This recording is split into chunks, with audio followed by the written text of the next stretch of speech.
नमस्कार, दीप्सन किचनमध्ये आपलं स्वागत आहे। आज आपण सोलापूर स्टाईल झणझणीत अशी शेंगदाण्याची चटणी करणार आहोत। त्यासाठी मी इथे 1 वाटी शेंगदाणे घेतले भाजून। त्यानंतर इथे मी जिरे घेतलेत 1 लहान चमचा, चवीनुसार मीठ आणि लाल तिखट। आणि मी इथे जे आहे तर लसणाच्या 2 कांड्या ज्या आहेत त्या सोलून थोडंसं ठेचून घेतले आणि इथे तेल घेतले। आता हे जे शेंगदाणे मी जाडसर मिक्सरमध्ये फिरवून घेणार आहे। इथे मी शेंगदाणे मिक्सरमध्ये असं जाडसर असे फिरवून घेतलेत। त्यानंतर मी ते तव्यामध्ये तेल घेणार आहे, 2 ते 3 चमचे तेल। तेल थोडं जास्तच घ्यायचं म्हणजे चटणी जी अशी खमंग अशी होते। तेल थोडं छान तापल्यानंतर त्यामध्ये मी हे 1 लहान चमचा जिरे घेणार आहे।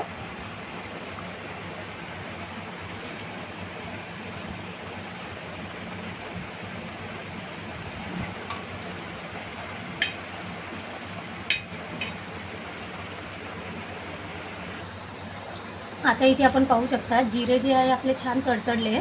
त्यानंतर मी इथे जे लसूण आपण ठेचून घेतलं होतं ते लसूण जे आहे ते टाकून देणार आहे।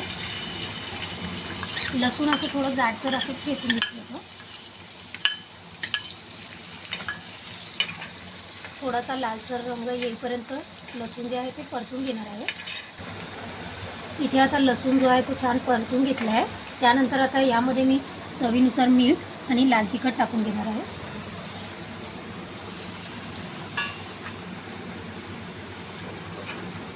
आणि आपण जे शेंगदाणे मिक्सरमध्ये फिरवून घेतले होते आता ते सुद्धा यामध्ये ॲड करणार आहे।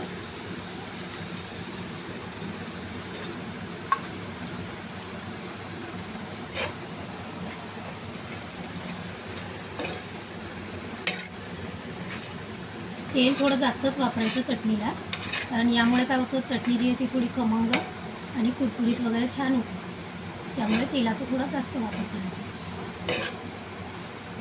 इथे आपण पाहू शकता आपली चटणी जी आहे ती व्यवस्थित मिक्स करून घेतली आहे।